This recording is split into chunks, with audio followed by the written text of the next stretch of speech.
This is Red F on the Retain Blog coming at you with another edition of MLB Observation, Week 16 of the Hotstove, aka the offseason ending last year's 2024 season, going this year's 25.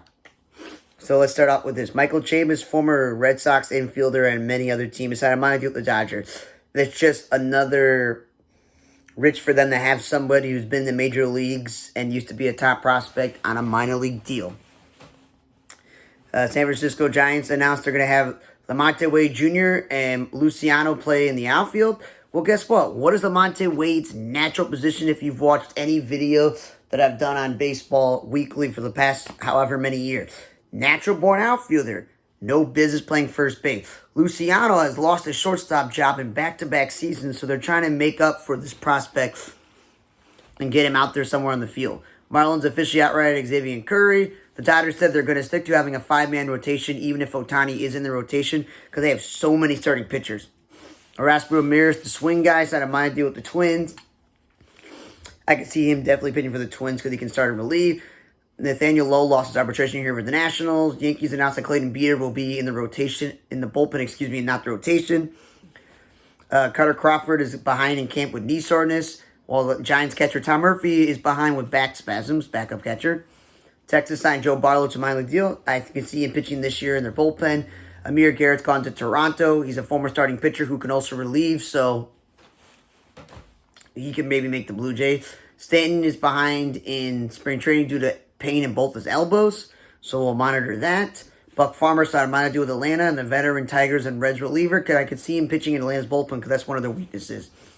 Luke Malley signed a minor deal with the Royals, and the Royals are pretty set with Salvador Perez and Freddie Fermin, who seems to, they think that a backup catcher can be nominated for a Gold Glove. So Luke Malley's good organizational depth. Pedro Avila is taking talent to Japan. Rob Zesarniski, after the Cubs got rid of him, the Yankees signed a minor league deal, and that's just good depth for the Yankees bullpen. D-backs officially designated Seth Martinez. Get back to where he got picked up. Angels outright Kelvin Kakaris. Lucas Sims signed a deal with the Nationals, and the Nationals keep signing veteran players to deal, major minor league, because they're not giving up. So Lucas Sims is healthy. That could be a pretty good, useful pitcher for the Nationals. Red Sox signed Trace Thompson, minor league deal, and that's good organizational depth to have in AAA. Jock Peterson's going to get first base reps in Texas. What happened to he's going to be the DH? And then you're going to play Langford and Evan Carter with Adolis Garcia in the outfield, and you got Jake Berger. Like, okay, cool, versatility. But this man is a passable center fielder. Whatever the metrics say, I don't know.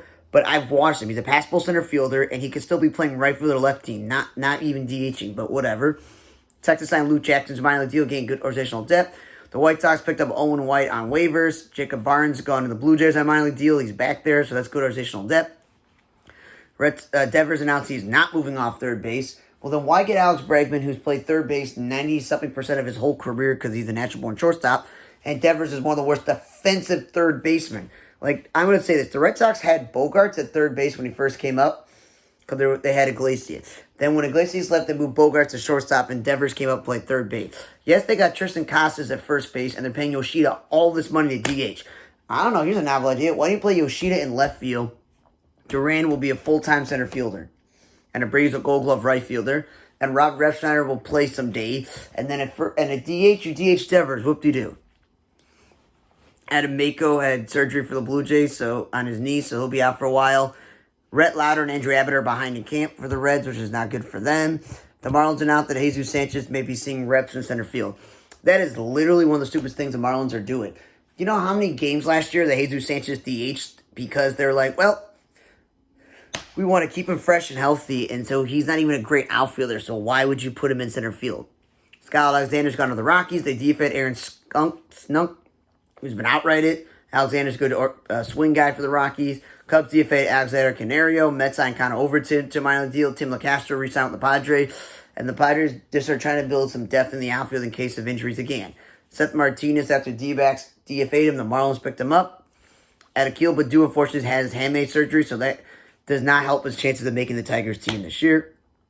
Greg Allen signed a minor deal with the Cubs. That's good rotational backup outfield depth.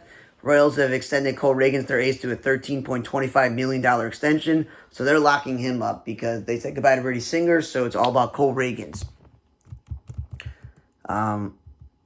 Kristen Yelich is back is good, and he's going to be ready for opening day. Eddie Rosario is on a minor deal with the Dodgers, and again, this just wealth for the Dodgers. The former corner outfielder DH, who somehow the Nationals played in center field a lot last year, which is pretty stupid, is good to have in case of injury because he's been a productive Major League player. Paul DeJong, again, National signing veteran. They've signed shortstop Paul DeJong, even though they have C.J. Abrams. And they just signed Ahmed Rosario, who's going to run around and play everywhere. And they got Luis Garcia and this Tana guy, young guy at second base and third base. Well, let's see here. They say that he's going to play some second base and third base. Why sign a guy and then play him out of position? The Royals traded for him at the deadline, and they played him out of position. The White Sox, even before they traded him, were playing him out of position. This dude is a Gold Glove caliber shortstop. What are you doing? But the Nationals are just trying, at least you can say, to have veterans. Twins officially announced that Ty France will be the everyday first baseman. Oh, who would have thought that? Alex Kirilloff retires and Carl Santana leaves in free agency. And Juan Miranda should be playing third base, and Royce Lewis should be playing second base anyway. So, duh. Shelby Miller signed a minor deal with the D-backs, and it's just more of a... If you remember years ago, revisionist history, he was traded for Dansby Swanson and all these other guys and landed to Arizona. And obviously, it never worked out for the Diamondbacks. So it's like a reunion, and he could be a useful relief pitcher for them. Jonathan Means signed a deal with the Orioles. And I'm guessing between him, Jacob Junis, and some other guys, the Guardians, excuse me. I don't know why I wrote Orioles, former Orioles guy. He's now on Cleveland. For them, they're relying on veteran starting pitchers, which is weird because they've been building up their minor league system where they just keep spouting out guys like Shane Bieber and Tristan McKenzie and Bybee and whatever. You keep just shooting out pitchers. It's funny that they're going to get veteran guys. Mark Kotsay's got a 3-year extension, and the A's are going up. The Angels have been terrible, and the A's have signed a few veteran guys, so maybe they'll be a little bit better this year, but he was an A's player, so they're not like, let's get rid of this guy. A's also picked up Luis Urias, the infielder. So that's, again, they're getting some veterans there. Mike Trout, they announced he's going to play right field, which kind of eats into Joe Adell's time in right field because Mickey Moniak will take over in center field. So for Mike Trout, they hope that this will keep this man healthy over the course of the season by having him play right field. We'll see how that works. Frankie Montas has been shut down 8 weeks for the last strain. I said this the moment the Mets signed him. Why sign an injury-plagued pitcher who's been busted for PED, so if he gets busted again, it's a longer suspension, and he just keeps bouncing from team to team. Really dumb decision by the Mets. The Royals, though, extended J.J. Picolio, the GM, and it picked up the option of Matt Quatraro, so because they're moving up the Royals. Yuli Gurriel signed a minor deal with the Padres, and with Connor Joe and Gavin Sheets and Jason Hayward in camp, that kind of eats into the first base DHing left field spot, but he's a good chance of making it. Cubs signed Chris Flexen a minor league deal. And that's good depth because in case of injury, if he could start a game for the Cubs, but the Cubs would be smart to have him be a reliever. Diamondbacks have locked up Raul Perdomo for a 4-year, $45 million extension, and he has been an all-star one time. So it's not like they're signing some random Joe Smo. So that's good they locked that up. Red Sox have brought back Adam Manavino in a minor league deal. He could be useful in the bullpen. Cubs brought in Justin Turner a $6 million deal. I don't know if he's ever going to suit up at third base. And they already announced that Michael Busch is the first baseman and going forward. Seiya Suzuki's the DH. So is he going to be in a part-time role? I don't know. Fox did announce they will be airing the Tokyo series, so everyone can watch that. Pirates announced that Brian Reynolds is going to play right field. Ay. When this guy came up, he was a left fielder, and then they moved him back and forth like every other day to center field. He's a competent enough left fielder. I don't really know if right field's really his spot. Okay? And I don't care that you signed Tommy Pham. Tommy Pham was passable in center field for the White Sox. He can handle all 3 outfield spots because he's on a 1-year deal. He's not a franchise player. O'Neal Cruz, on the other end, is another franchise player. Why is O'Neal Cruz still playing center field? A lot of people thought he was going to move to right field once the offseason started and he could start practicing in the offseason. But nope, they're just going to have a terrible outfield. Harrison Bader, the Twins announced he's going to be suiting up full-time in left field. So Larnick and Wallner, are they not going to play left field this year? And is Buxton actually going to stay healthy in center field? But I know that Buxton's is a Gold Glover, but so is Harrison Bader. Rockies announced that Jordan Beck will get pretty much most of the starts in right field. We already have Nolan Jones in left field, and Chris Bryant apparently will get some starts in the outfield. Why are the Rockies still playing infielders in the outfield? Like, now that Michael Tolley is a first baseman last year for most of the season, he had a really good season. Royals signed Ross Stripling. Again, good organizational depth. He can start or relief for the Royals, who are a playoff team. Angels said Luis Rengifo is going to get some starts in center field. Leave this guy at second base. I think he's a pretty good player if he stays healthy. Another manager got extended. Aaron Boone will get a 2-year extension by the Yankees. He took them to the World Series, guys. I know they didn't win, but they were playing a way better team. So we'll see what happens there. Matt Morris on my deal with the Red Sox. And again, former starting pitcher who can also relieve. He's played overseas and over here. That's a good organizational depth. John Yarborough with the Blue Jays, again, he's a swing guy. He can start or relieve, so that's good depth. Dylan Floro to the A's, again, he's been around the block as a reliever that can flip him at the deadline. Freddie Freeman's getting a walk-off bobblehead on April 11th from the Dodgers with the epic bat in the air, so look out for that. ESPN officially opted out of their deal with Major League Baseball. It's like a mutual opt-out. They had 3 years left. So this will be the last year of ESPN covering baseball. And I can understand why Major League Baseball is upset with them. You completely started gutting baseball tonight, and then you didn't have it anymore, and your Sunday show was all about previewing the game, and I didn't care about that. I wanted a highlight package and some debate and some insight, and you had none of that. Okay? Then they left their Monday night and Wednesday night deal, so now baseball is on all many different channels anymore instead of the whole guaranteed of Sunday night baseball, Monday night baseball, Wednesday night baseball. Okay? And then TBS showed Sunday afternoon games, and Fox showed Saturday afternoon games, and that's how it was. Now with Apple showing games on Friday, Fox Sports showing random games during the week, it looks like Turner's also showing random games during the week. The nostalgia of growing up and staying up late to watch baseball tonight and watch baseball on ESPN, which means Home Run Derby. What channel will that be on? Because they haven't had the celebrity game in 2 years because Peacock took it stupidly, and then they backed out of it because they were also doing Sunday morning. And the Futures game went to MLB Network. It used to be on ESPN. Andrew Heaney signed a $5.25 million deal with the Pirates.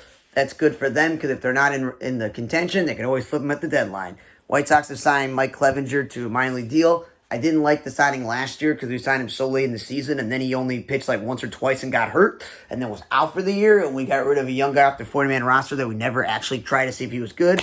But I think he's one of the guys who got in trouble for gambling, so it doesn't matter. And then the Mariners signed Riley Tellez to a minor deal because we've been over this. They don't have a guaranteed first baseman or DH. This guy is still a Major League Baseball player. Yankees, though, interesting news here. They're altering their facial hair policy to allow people to have well-groomed beards. So, Devin Williams just got traded over there, and Max Fried, who likes to have facial hair. We'll see how that works. Now, another thing is a big prayers up to Bobby Jenks. The White Sox former All-Star closer who won the World Series with them announced that he has stage 4 stomach cancer. So, prayers up to Bobby Jenks. Really, just want the prayers out to him. And at the same time,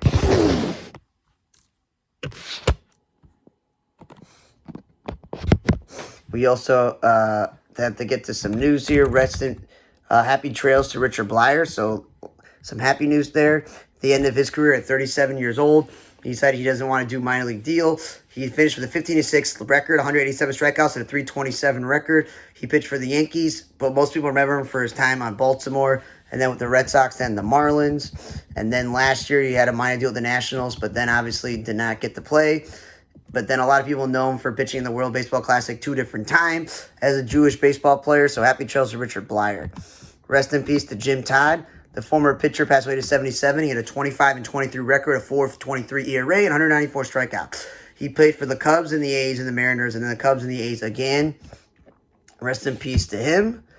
Rest in peace to Scott Sauerback. He passed away at age of 53. He had a 20-17 record, 3.82 ERA, and 389 strikeouts. He played for the Pirates, the Red Sox, Cleveland, and Oakland as well.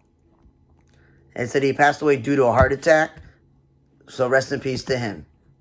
Almost took his life, this story, as we talked about how Dustin May last year had surgery on his esophagus and he was out for the year. He says that salad cost his shot at the 2024 return to maybe his life, is that he had a piece of lettuce got stuck in his throat, which caused a serious tear in his esophagus, and that's what was happening. So glad things are better for him. And Major League Baseball announced the automated ball strike thing called ABS challenge system during spring training they're going to have. This was due to the minor leagues the last year when calls challenged by players were overturned 51% of the time. So if you look on MLB Fox website, they show you what the top and bottom of the strike zone is, the strike zone width. They have the automated ball and strike system that they have here, where it says each team will start with 2 challenges and will only lose their challenge if the umpire's call is confirmed. Only the batter, pitcher, or catcher can challenge a call. The player will tip their cap or helmet to the umpire to signal that they want to challenge. There will be no additional challenge in extra innings, and a Hawkeye view will be shown during the review. So happy trails, rest in peace, prayers up. As always, check out On the Radar Entertainment blog, On the Radar Media, and the blogger Radar 4428. And on this YouTube channel, please rate, review, subscribe. On the Radar, we talk about baseball every week. This was week 16 of the Hot Stove Edition offseason, ending 2024 to 2025 season. For On the Radar blog, I'm Radar. Also check out movie reviews on this page. Bye.